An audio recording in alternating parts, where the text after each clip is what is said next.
what's happening in Shambhu Raje's timeline at this point? So Shambhu Raje, this is all happening because Shambhu Raje it's not easy to take the Marathas. It's not easy to capture.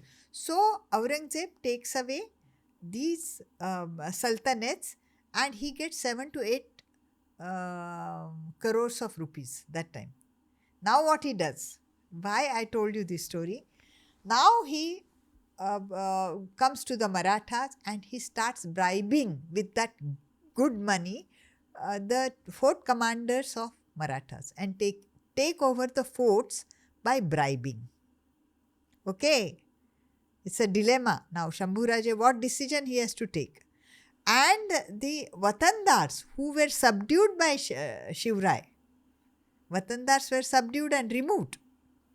What Aurangzeb does, that he starts bribing those Watandars who were subdued and removed by Shivrai and reinstates them with their power. So they all join the Mughals.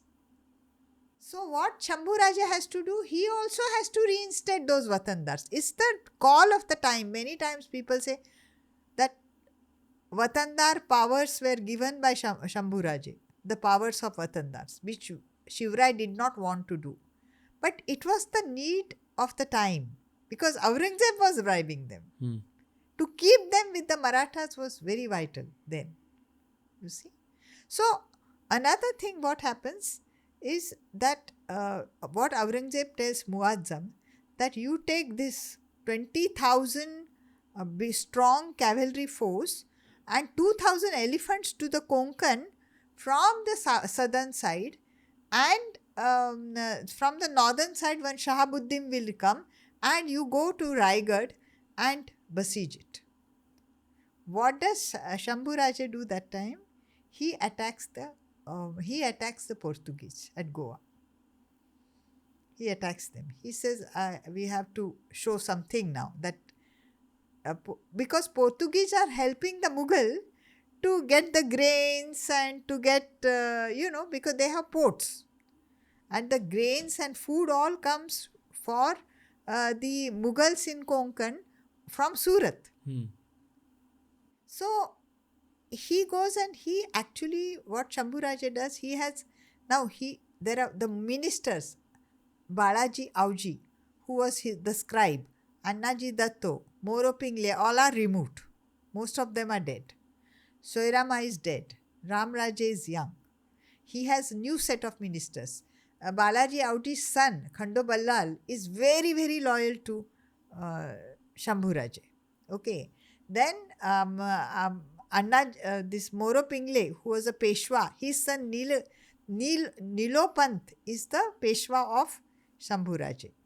And his Kavi Kalash, who taught him Bhojpuri in Mathura, he's back into the fold. He's also an important assistant to Shambhu Raja, which his other people do not like Kalash for some reason. Because he is not from them, no? He is from other side, from the north. So there are some little bit, but when Shambhu Raja attacks Goa, there is a Mandovi river and there is a fort there. So that time the Portuguese officer was Tavora, and nobody has attacked the Portuguese yet. But the Marathas take over the fort under the command of Shambhu Raja and several other forts there. So the Portuguese get angry and attack Fonda fort of the Marathas, which is near Goa. And there a big fight is there. The Marathas fight nicely and Shambhu Raja goes to help the Marathas. And when Portuguese are going back, Tavora is going back, Shambhu Raja and his men attack Tavora and there is a big battle. And Portuguese are so disheartened that they have to hide in the river full night to save themselves from Shambhu Raja's contingent. And when they reach Goa, half of them die of pneumonia because they were submerged in the river.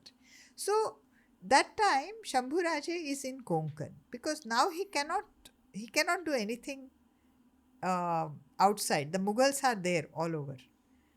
So he tries to get the Konkan in order that time. He is busy with that.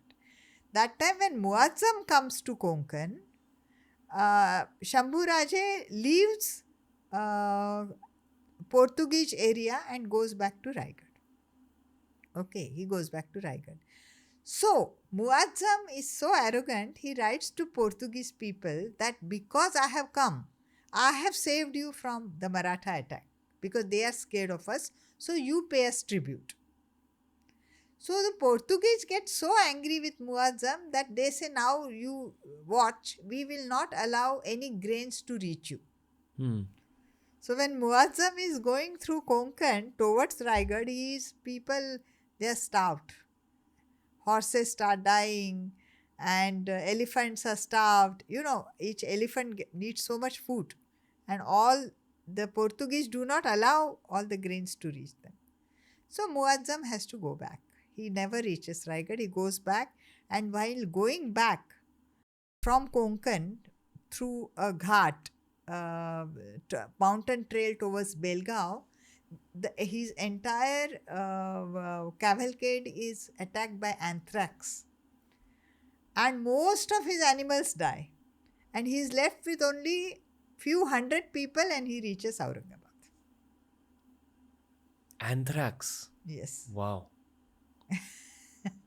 This is when the gods also take part in the battle. And at the same time, when Aurangzeb wins Hyderabad and comes back to Bijapur, they are attacked by plague. And the entire Bijapur roads are lined with dead bodies. But Aurangzeb is not disheartened. He just wants to kill Shambhuraje. What Aurangzeb does now? All these fights are going on. Shambhuraje is trying to acquire Konkan. He has several campaigns against Fort Janjira. He tries to acquire from the Siddhis, because he has to strengthen his lot now. So that time Aurangzeb called Sheikh Nizam, who is now he's got this Qutub Shahi. So Qutub Shahi Sardars have joined Aurangzeb. There is one guy called Sheikh Nizam. Sheikh Nizam is a very intelligent man and he can fight in the mountains, unlike the other Mughals. He is from the south. So Sheikh Nizam is given a title of Mukarrab Khan, who is very close to Allah. And he said, if you capture Shambhuraje, you will get whatever you want. You will get 25,000 cavalrymen under you. Then this Sheikh Nizam starts studying that where now only few forts, there is Vishalgarh, there is Panhala and there is Raigad.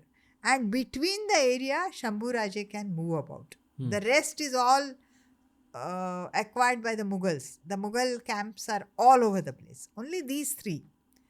So what happens? Now there is absolutely no money to pay the soldiers. The entire system of collection of the revenue is collapsed. Okay, you can imagine.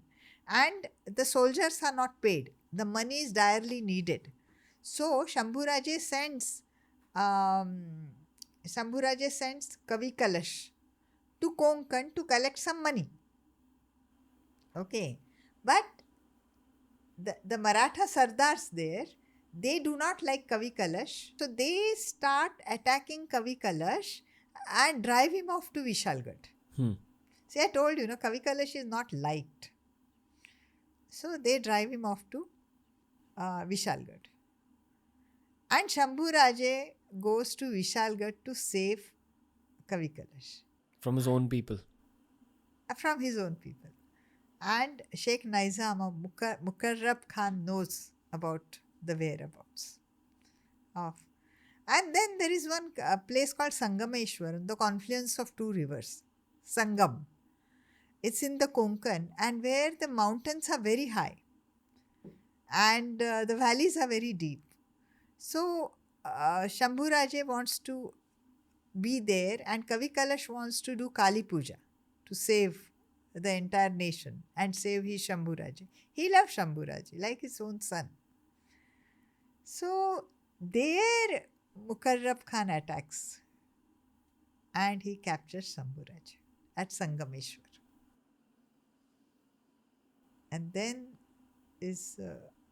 the rest is history. He's taken to Bahadurgarh on the bank of Bhima River, and he's been tortured, and put to death.